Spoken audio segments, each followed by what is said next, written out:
So just now I observed that some of your I observed something interesting. So you can see that you all take the 8 precepts very seriously. Yeah.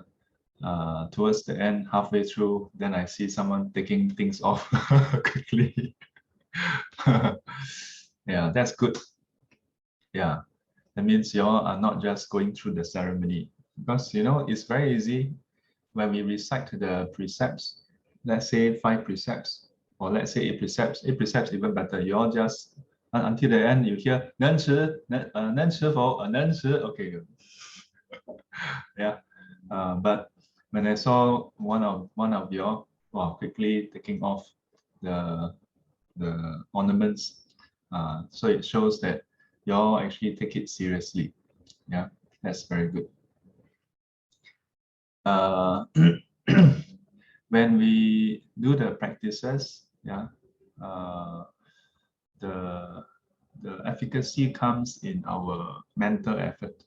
Yeah, comes in our determination, our attitude towards it. 2 days, on Monday, we went through for MDC, NUS Medical Dharma Circle, the topic on no self. Yeah. And one of the things that towards the end, it was about how I posed the question. So in the Buddha's time, the ascetics of other schools, the Brahmins, they assert that there is a self that is everlasting, that means eternal, unchanging, and has autonomy. Yeah, that means I have autonomy over it. Yeah, either there's an I having the self, or the self is me. Yeah, or something is me, or self, and I have control over it. Yeah. So in a course of discussion, then I shared about how there are those who ask the question. So, but I don't think of myself as permanent one. Yeah. So we went around a bit on that. Different students shared their thoughts about it. But in the end, I shared about how one of the crucial thing is we can say that, oh, I consider self to be permanent. We can say that I consider self to be impermanent. Yeah. Or to use modern terms, we say I am permanent, I am impermanent. Okay. So regardless of that, the important thing is as long as you identify with something as I, as me, mine, or myself, and you identify in that way. Here, to identify in that way means you really treat that to be either you, yourself, or belonging to you.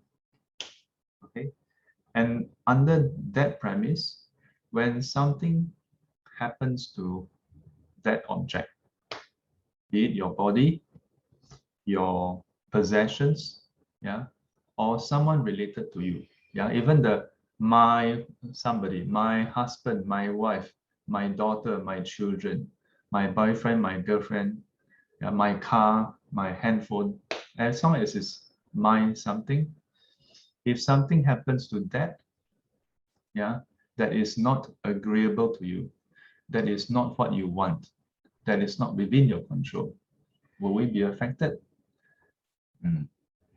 And if we are affected, then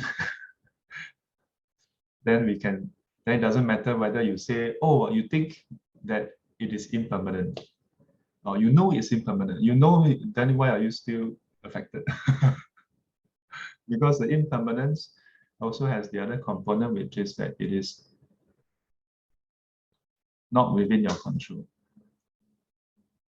You can even say that, oh, the self is impermanent and without control. I know. Yeah, but if you really know, you wouldn't be affected. If you are affected, it means deep down inside. Cognitively, that means, I mean, not to say that we are crazy or stupid. That means that even if we say that, that means at least cognitively we agree. But deep down inside, still don't agree. Deep down inside, there's still that little guy or girl, maybe here or here, I don't know, wishing, wanting, hoping that it is within our control. That whatever change there may be, that the change will happen according to our wishes. Yeah. And if you look at the teachings on that the Buddha has given, no self ultimately always it's not an end by itself, you know. Yeah. You never see any sutta where I say the Buddha just declare all things are no self and that's it. No consequence to having the knowledge of that. Yeah, it's always the monks agree with it, or the monks then seeing it clearly. Yeah, the monks were revolved with the aggregates. Dispassion arise, passion cease, disenchantment arise, enchantment cease. Yeah, then renunciation arise. Yeah, attachment cease, clinging and craving cease. Yeah, and then the knowledge arise. What has to be done has been done. There's no more becoming. The holy life has been lived. Yeah, the conclusion is always that. Yeah, that from the knowledge of no self, yeah, then they have this change in the attitude towards the aggregates, and that is the end goal. The end goal is always towards that, towards the end of suffering. Yeah. So whether you consider self to be permanent, impermanent, in fact, after that I reflected. Actually, in the Buddha's time, there were those ascetics who don't. It's not a uniform concept of self. Also, you know, the general idea is self is eternal, permanent, with control. Yeah, 常恒住不变异有主宰. This is the general. But then there are those ascetics who think that there are those ascetics who is 断见, nihilistic. Yeah, nihilistic. Yeah, that means they don't think that the self is a eternal thing. Also, they don't necessarily think that way. Yeah, and because they believe that the body is not self, the body changes. But after we die, the body ceases, then the mind will just stop. So if it can stop, it's not eternal and it's impermanent also. Yeah. So there are actually ascetics who think that way. Yeah. Then there's a description of those who 半长半断, half nihilistic, half eternalistic. Yeah. So the nihilistic, some of them are 半长半断. That means they believe that the what I call that, the self has been perpetuating, but then if they succeed, then it can just end like that. Then there are those who believe that there's a start. If there's a start, that means that they were created by some divine being. That means it's start from nowhere, that means it didn't last forever, but then it will last forever after that. So it's 半长半断. Half eternal, half not eternal. Yeah. So it's very interesting. If you go and look at, there's this sutta called the Brahma Net Sutta, the net of views. Yeah, it lists out 62 different wrong views. Yeah, so it's all the different termination. But that's not the only sutta, but that actually goes through a lot of different types. A lot of different types. So as we learn the teachings, do the practices, good to reflect as well. Yeah, whether we are doing the practices or learning the teachings in the right direction, which is to end suffering. So why is this a crucial?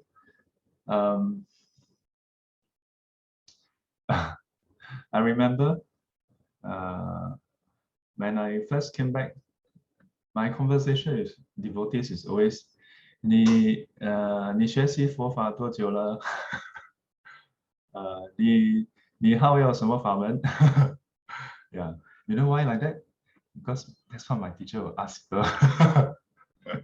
Yeah, you're newly ordained. Whatever teacher do, you also do. Also don't know why he do. Yeah. Yeah, so my teacher will often ask students, new students or devotees, will ask them, how long have you been practicing Buddhism? Yeah, and then what school do you espouse or do you delight in? Do you practice in? Yeah. Then after that, my teacher would inevitably touch on either the contemplation of no self, 无我观, yeah, or 缘起观, yeah, dependent arising emptiness, yeah, and of course he will, where possible, he will also touch on 唯识. So I often ask people, yeah, these few questions. There was one time then I was invited to this center. And the Venerable invited me to give a series of talks. So we arranged here, arranged there, and finally arranged a series. Then during one of the talk, I asked them a question. I asked them, how many of you, I asked them what practices they do. Yeah. Then I asked them, do you all meditate? Then very fine, few to come by. So I asked them, so I thought should be doing chanting, should be doing pure land practice. Yeah. So I asked them, 你们有多少位修念佛法门呢? More correctly, actually should be 净土法门, not 念佛法门. There's no 念佛法门. Yeah. There's no, actually, if you look at the sutras, there's 净土, but there's no so-called 念佛法门. Yeah. And the 念佛 in the sutras is 意念的念, 不是用口念的念. Yeah, is to reflect on the Buddha, to think of the Buddha. 念佛的功德, yeah. 意念他的愿. Yeah. In other words, you want to go in that direction. But anyway, I asked them, so quite a majority of them raised their hand. So then I asked them, 你们那个修这个法门修多久了? Yeah. So how long have you been practicing this? Yeah. So they say, so they shy ma, Buddhists very shy, very humble. Yeah. So I asked them, 有多少位修了有3个月的? So some of them raised their hand. And 半年的, 1年的, yeah, 1 year. So basically the duration, yeah, 3 months, 6 months, 1 year, 2 years, 3 years, 5 years, 10 years, 20 years. Wow. So there are some who have been practicing for a long time. So then I asked them another question. I asked them, so what is the difference? Is there a difference between practicing this and not practicing this? I asked them, is there a difference? And then they were like, oh. Of course, there must be a difference, right? I told them, I said, if there's no difference, then why you chant for what? Yeah. So I told them, I said, if we were to do chanting for maybe just 3 months, maybe we cannot tell much of difference. People cannot tell much difference also. Maybe just 3 months. But after 6 months, after 1 year, after 2 years, 3 years, There should be a difference. If there's still no difference, then why are you spending time doing this? Yeah, this is not the easiest religion. Yeah. And then I told them, if you do chanting, and after a few years there is some difference, yeah, your family members will see the difference, and they will wonder, eh, what happened to Amma? Huh? How come nowadays he not he she she don't get upset so easily, no? Yeah. She will still tell me off, but she don't she stopped doing that. What happened to Amma? Interesting. Yeah. And initially when she do her chanting, wow, everybody must keep quiet. Wow, chant halfway will scold people. Nowadays she chant her chanting. We watch our TV. We laugh. She's not affected. She continue chanting. Wow, there's a difference. Oh. Yeah. So I told them, if you can chant until there's a difference, then you don't need to tell your children, your grandchildren to come and learn. Hey, come, go, good, come. Don't have to tell them. They will be curious. Yeah. They will be so-called influence. Yeah. That they will be inspired by you. Yeah. To come and find out what exactly are you chanting? How come after chanting this you change? You become such a nice person. And by then, if you can chant um, and connect, so not just chant and then calm yourself, but you chant, you reflect on the Buddha's merits, yeah, the cultivation, and from there you reflect on how he cultivate, yeah, and then he get the results. Initially we say 念佛功德, so initially it's 有相, there's sign, yeah. So we can go and reflect on the Buddha's 32 marks. And each of the 32 marks is due to some practices. So you just reflect and then you delight in it, you rejoice in it. Then after you reflect, due to this as a condition, then that arises. And from this, then connect to dependent arising existence. And then you reflect on how even the features that result is empty in nature. So then from this, from 有相到无相, yeah.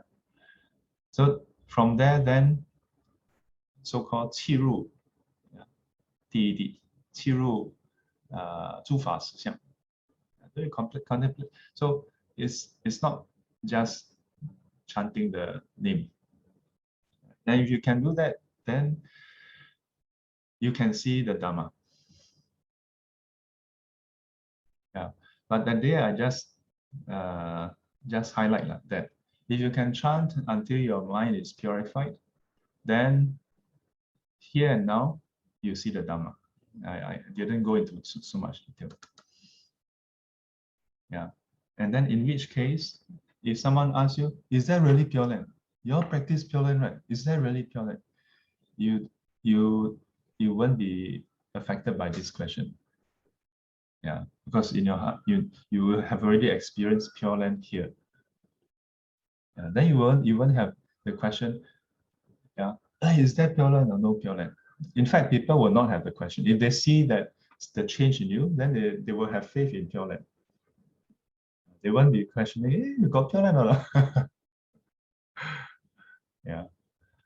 But if we don't do the practice, then we ourselves maybe have the doubt.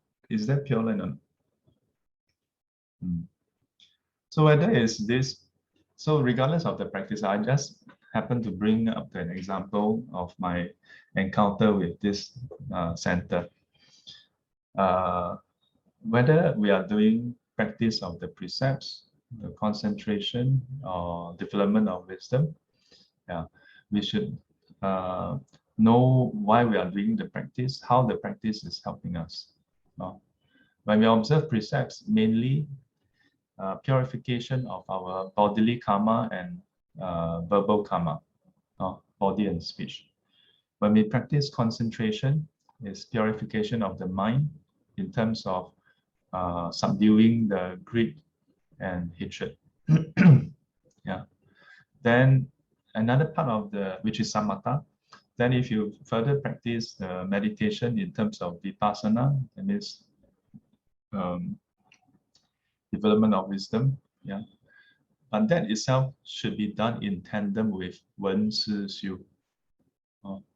So then that purifies the view, yeah, which removes the defilement, the delusion, ignorance, delusion. And when ignorance is removed, delusion don't arise. When delusion don't arise, greed and hatred is totally cut off. Before that, it's just subdue. Concentrate, samatha just subdue the greed and hatred, subdue only. Once you exit, greed and hatred can arise again. Yeah. But if you totally eradicate the root, which is ignorance, yeah, then delusion, you won't have the wrong idea about things. When you don't have the wrong idea of things, then there's no more ground for greed and hatred to arise. Then that's totally cut off. Totally cut off. Then you become one of the arahants. Yeah. So when we do the practices, if you can understand remember how each of the practices help you, then as you are doing the practice, yeah, then it will then you will not be mechanical, just go through motion, yeah. Because it's very easy to just sit there, after a while, 1 hour, no problem, I'll just sit there for 1 hour. Yeah, but if you sit for 1 hour, but it is not purifying your mind of the greed and hatred, yeah, yeah, and of course, including the hindrances. So then the sit is not effective. Yeah, then it's not effective. So all the different practices we do, be aware of, okay, we first learn the path, which is what is this about, then also the result. Yeah.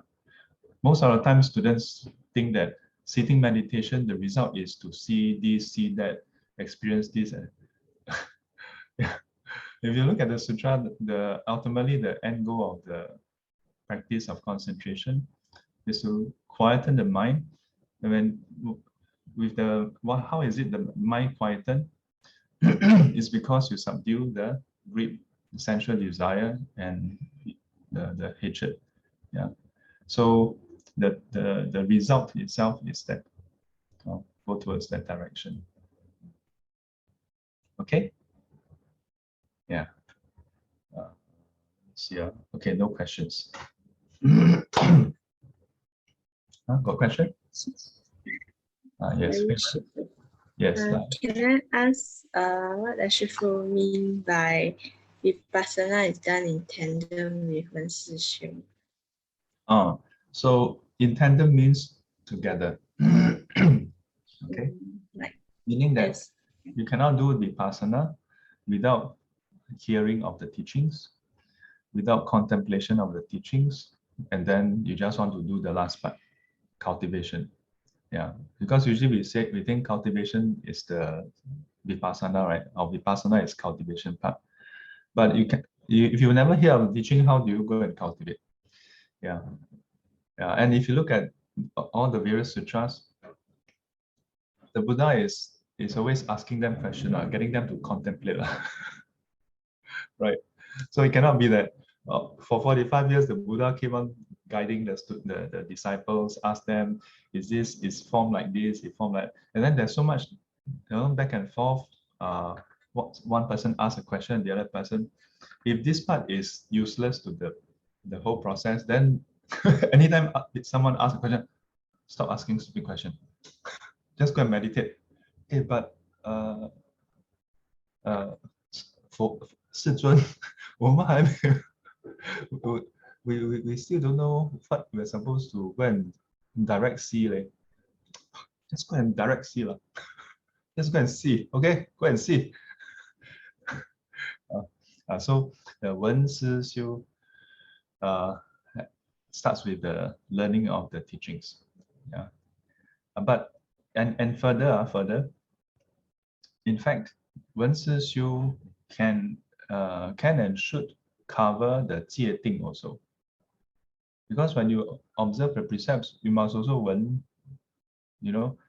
but for most people, it's just wen and then directly try to xiu. Yeah. But even in terms of precepts, there's also a contemplation part to go and reflect on why we shouldn't kill, why we shouldn't steal. Yeah. Reflect on the faults and danger of killing. Yeah. Reflect on the faults and danger of all those unwholesome acts. Yeah. Then our attitude towards precepts changes. Then it is that because you know why it's not good, that's why quite automatically there's an aversion towards doing it. Yeah. And not so much, or just because we hear cannot do, then you don't do. So the initial stage is just, I hear about the rule, cannot kill, so I don't kill. But inside, want to kill. I want to kill one. You try one more time, I want to kill you. Yeah. But after you reflect, it makes sense not to kill. Yeah. So you consciously don't want to kill, but sometimes there's still that habitual tendency. Yeah. But once you have cultivated in conjunction with the vipassana and you have the wisdom, then no problem. Yeah. As I mentioned in other explanation, even for precepts, there are different levels. 律仪戒、定共戒、道共戒. Another time I explain to you. Okay. 愿消三障诸烦恼，愿消三障诸烦恼，愿得智慧真明了，愿得智慧真明了，不愿罪障悉消除，不愿罪障悉消除，世世常行菩萨道。世世常行菩萨道。阿弥陀佛。阿弥陀佛。 Till we meet again, may be guided and protected by the Buddha, Dhamma, and the Sangha. Sadhu, sadhu, sadhu. As always. Okay. Have a quiet Wednesday ahead. Thank you, Shifu. Thank you, Shifu. Thank you, Shifu. Bye, everybody. Bye. Bye. Take care. Bye. Stay safe. Thank you, Shifu. Bye.